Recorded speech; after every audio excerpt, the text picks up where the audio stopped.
Hello साथियों, मैं DK sir आज से अपने यूट्यूब चैनल का शुरुआत कर रहा हूँ और जहाँ मैं आप लोगों को जेटेट से रिलेटेड सभी अपडेट्स को दूंगा और साथ ही जेटेट के साइंस के सिलेबस को डिटेल में कवर किया जाएगा।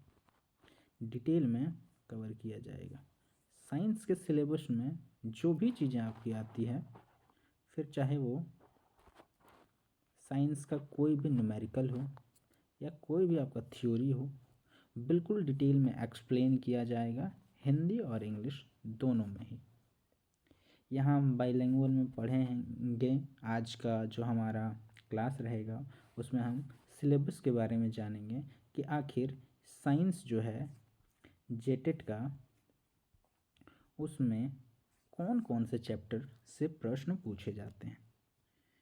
तो आज मुख्य रूप से हमारा रहेगा सिलेबस डिस्कशन के ऊपर, ठीक है, जिसमें हम जेटेट के सिलेबस के बारे में जानेंगे कि आखिर क्या होता है, कैसे होता है, कैसे काम करती है, ये सारी चीज़ें। तो ज़्यादा कुछ ना करते हुए हम शुरू करते हैं इस क्लास को।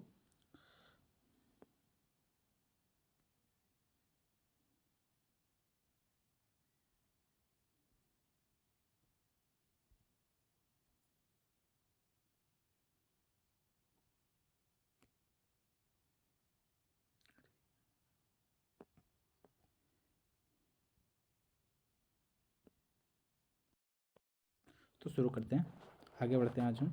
आज के क्लास की ओर कि आखिरकार आज के क्लास में हम जानेंगे क्या।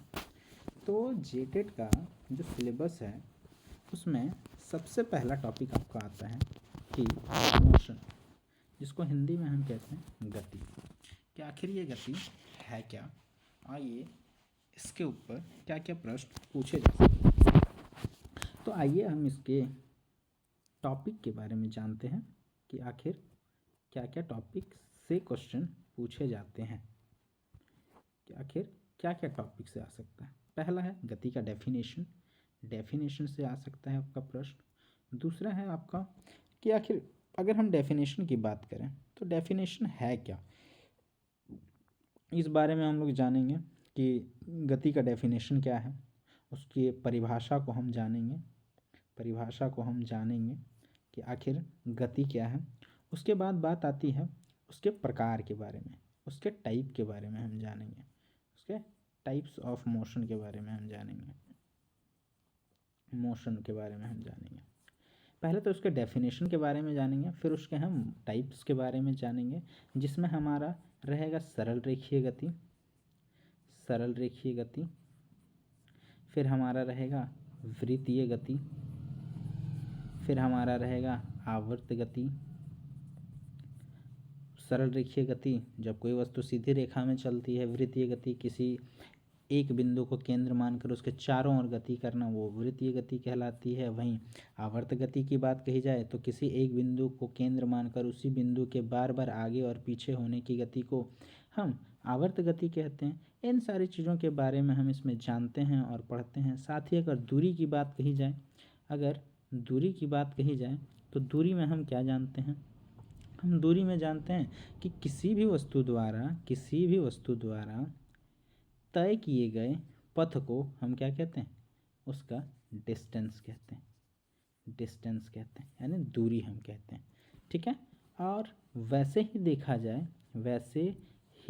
जाए तो और क्या है, और आपका है कि दूरी के साथ विस्थापन, क्या है आपका विस्थापन, कि आखिरकार ये विस्थापन क्या होता है, आपका क्या होता है। तो विस्थापन या डिस्प्लेसमेंट हम कह सकते हैं कि शॉर्टेस्ट डिस्टेंस, क्या कह सकते हैं हम, शॉर्टेस्ट डिस्टेंस, किसी भी वस्तु द्वारा तय की गई न्यूनतम दूरी को हम विस्थापन कहते हैं। जैसे कोई वस्तु ऐसे टेढ़ी मेढ़ी रास्ते में चल रही है, पर ये उस वस्तु द्वारा तय की गई दूरी हो गई, पर अगर हम विस्थापन की बात करें तो यहाँ से यहाँ तक की दूरी, यानी शॉर्टेस्ट डिस्टेंस, क्या कहाँ से कहाँ तक के बीच की, पहले जो प्रारंभिक बिंदु थी और केंद्र बिंदु थी, इन दोनों के बीच की जो शॉर्टेस्ट डिस्टेंस होगी वही उसका विस्थापन कहलाता है।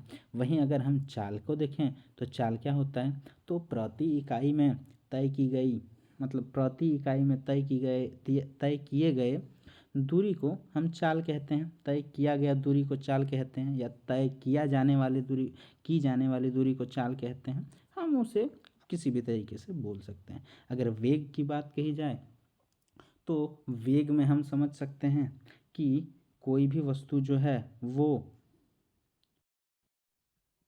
निश्चित दिशा में गति करता है तो उसको हम क्या कहते हैं, वेग कहते हैं।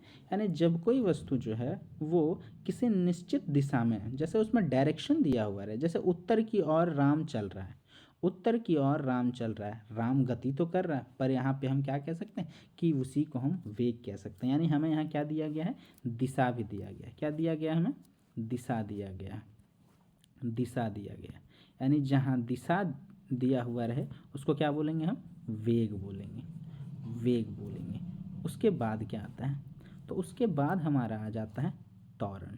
क्या आ जाता है, त्वरण। तो त्वरण हमारा क्या होता है, तो त्वरण होता है कि मान लेते हैं कोई भी वस्तु चल रही है तो वो क्या होता है कि समय के साथ चलता है। यानी समय के साथ वो क्या कर रहा होता है, वो चल रहा होता है। यानी समय के साथ होने वाले उसके वेग में परिवर्तन को हम त्वरण कहते हैं। समय के साथ होने वाले उसके वेग में परिवर्तन को क्या कहते हैं, त्वरण कहते हैं। यानी मान लो वो पहले रेस्ट में था, फिर वो चलना चालू किया, तो पहले वो किस में था, रेस्ट में था, फिर वो चलना चालू किया। अगर हम रेस्ट की भी बात कहें तो रेस्ट क्या हो जाएगा हमारा, तो रेस्ट को हम इस प्रकार से समझ सकते हैं कि रेस्ट क्या हो जाएगा, जब कोई वस्तु जो है, जब कोई वस्तु समय के साथ, टाइम के साथ अपने प्लेस में परिवर्तन नहीं करता है, क्या करता है, अपने प्लेस में परिवर्तन नहीं करता, तो उसको क्या कहते हैं हम, मतलब वो मोशन में नहीं है, यानी कि वो विराम अवस्था में, वो किसमें, विराम अवस्था में है। इसी तरह से हम त्वरण क्यों समझते हैं कि त्वरण जब कोई वस्तु जो है वो चलती है और वो समय के साथ अपने गति या वेग में, गति नहीं वेग में, वेग गति ही होता है एक प्रकार से, लेकिन वेग में वो क्या करता है, परिवर्तन करता है। वो परिवर्तन करता है किसके साथ, समय के साथ, समय के साथ किस में परिवर्तन करता है, वेग में परिवर्तन करता है। वो क्या कहलाता है, हमारा त्वरण कहलाता है। ठीक है, आगे हम समझते हैं, आगे हम समझते हैं। तो आगे क्या है हमारा, तो अगला पॉइंट हमारा हो जाता है कि दूरी क्या होता है। दूरी समय का ग्राफ कैसे होता है, समय बढ़ता है कि दूरी बढ़ता है, दूरी के साथ समय कैसे चेंज होते रहती है, वो सारी चीज़ों को हम जानेंगे। वहीं बल के बारे में जानेंगे, तो बल क्या होता है, किसी भी वस्तु को जब हम खींचते हैं या धकेलते हैं तो उसके ऊपर जो लगाया जाने वाला क्या है, बाह्य बल, या लगाए जाने वाला जो भी अनुभव होता है उसको, उसी को तो बल कहते हैं।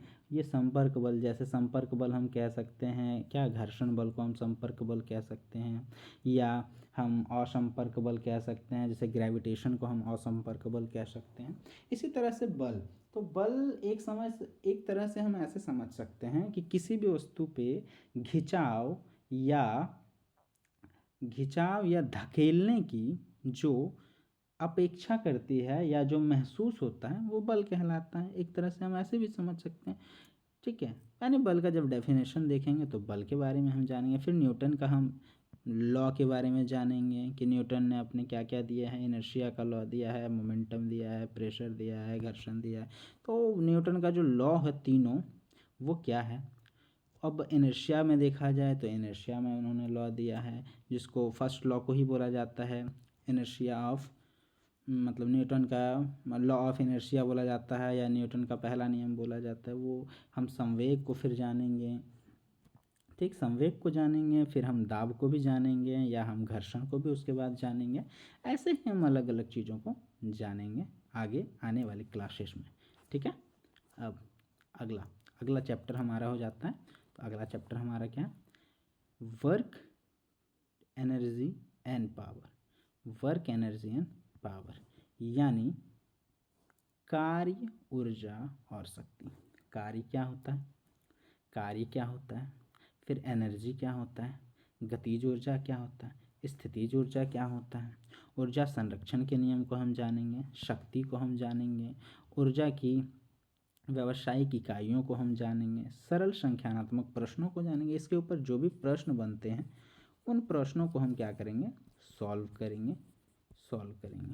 ठीक है, उन सभी को हम सॉल्व करेंगे आने वाले क्लासेस में। ठीक, आगे जानते हैं। तो आगे हमारा क्या है, आगे हमारा है ग्रेविटेशन। क्या है हमारा, ग्रेविटेशन। ठीक है, ग्रेविटेशन में क्या जानेंगे हम, सार्वत्रिक गुरुत्वाकर्षण का नियम हम जानेंगे, जिसमें G=F m1 m2/r² को हम पढ़ते हैं, उसको जानेंगे। ठीक है, वहाँ पे फिर हम मुक्त पतन से जानेंगे, मतलब जब कोई वस्तु पृथ्वी पे बगैर किसी बाह्य बल के ही अपने मतलब स्थिति में परिवर्तन करने लगता है समय के साथ। मतलब जब हम ऊपर फेंकते हैं एक समय के बाद उसका क्या होता है, हमारे द्वारा लगाया गया बल हो जाता है 0, तब वो कैसा होता है, मुक्त पतन होता है, यानी स्वयं से वो गिरने लगता है। उन सारी चीज़ों के बारे में जानेंगे। वहीं जी की वैल्यू को हम जानेंगे, पृथ्वी पे जी की वैल्यू कितनी होती है, 9.78 मीटर/सेकेंड होता है, यानी उसको भी हम जानेंगे। ठीक है, द्रव्यमान को हम जानेंगे, भार को भी हम जानेंगे। उसके बाद थ्रस्ट और प्रेशर को जानेंगे, कैसे प्रेशर क्या काम करता है, थ्रस्ट क्या काम करता है, उन सारी चीज़ों को जानेंगे। वहीं आर्किमिडीज के सिद्धांत को जानेंगे कि जब कोई वस्तु जो है वो पानी पे अगर डूबता है तो वो क्या करता है कि मान लो ये आर्किमिडीज का सिद्धांत क्या है कि ये पानी है, ठीक है, इसके ऊपर एक बोट है, तो बोट क्या करेगा ना, जितना स्थान घेरेगा, जितना भी उसका आकार रहेगा, जितना भी उसका भार रहेगा, उसके अनुकूल वो क्या करेगा, अपने द्रव्यमान के अनुकूल क्या करेगा, वो अपने जहाँ पे वो स्थान को घेरेगा उतना ही पानी को वहाँ से डिस्प्लेस कर देगा, यानी उतने ही पानी को वहाँ क्या कर देगा, वो डिस्प्लेस कर देगा। समझ में आई बात। इसी तरीके से हम और भी चीज़ों को जानेंगे, जिसमें उत्प्लावन बल होता है। तो उत्प्लावन बल क्या होता है, उत्प्लावन बल आपका हो जाएगा कि जो पानी द्वारा या किसी भी तरल पदार्थ द्वारा अपने सतह पर किसी वस्तु को ऊपर की ओर धकेलने का जो बल होता है वो क्या होता है, आपका उत्प्लावन बल होता है। उन सारी चीज़ों को हम जानेंगे यहाँ पे, किस में जानेंगे हम, ग्रेविटेशन में जानेंगे। किस में जानेंगे, ग्रेविटेशनल चैप्टर में जानेंगे। ठीक है, अब आगे फिर बढ़ते हैं, जिसमें हमारा है क्या, इसमें हमारा हो गया हीट एंड टेम्परेचर है। क्या हो गया हमारा, हीट एंड टेम्परेचर। यहाँ हम हीट और टेम्परेचर के बारे में जानेंगे, जिसमें ऊष्मा और ताप में अंतर समझेंगे, फिर उसके मापन को समझेंगे, फिर हम चालन को समझेंगे, संवहन को समझेंगे, विकिरण को समझेंगे, वहीं ऊष्मा के प्रभाव को समझेंगे और तापीय प्रभाव को समझेंगे। ये सारे हमारे इम्पॉर्टेंस पॉइंट्स हम समझ सकते हैं किसमें, जेटेट के लिए। जितने भी चीज़ों को हम आज डिस्कस कर रहे हैं वो सभी सिलेबस के अंतर्गत आएगा, और सभी को हम लोग अपने आने वाले क्लासेस में या आने वाले वीडियोस में हम डिस्कस करेंगे और जानेंगे सभी चीज़ों के बारे में। ठीक है, तो हमारा ये 4th चैप्टर हो गया। 5th चैप्टर हमारा क्या है, तो 5th चैप्टर हमारा ये रहा, लाइट के बारे में हम जानेंगे कि प्रकाश क्या होता है, प्रकाश कैसे काम करता है, प्रकाश का परावर्तन क्या होता है, प्रकाश के नियम क्या हैं, समतल दर्पण क्या है, प्रतिबिंब निर्माण कैसे होता है, अपवर्तन क्या होता है, वर्ण विक्षेपण क्या होता है, मानव नेत्र क्या होता है, दृष्टि दोष क्या होता है। इन सारी चीज़ों को हम जानेंगे चैप्टर 5 में हम जानेंगे। ठीक है, और भी इसमें जितने भी डिटेल में प्रश्न बनते हैं, जितने भी डिटेल में प्रश्न बनते हैं हमारे, उन सभी चीज़ों के बारे में हम क्या करेंगे, डिटेल में सॉल्यूशन लाएंगे और डिटेल से उसको समझना है। समझ में आई बात, ताकि हमारा एक भी क्वेश्चन जो है वो जेटेड में छूटे ना। ठीक, चलिए आगे बढ़ते हैं।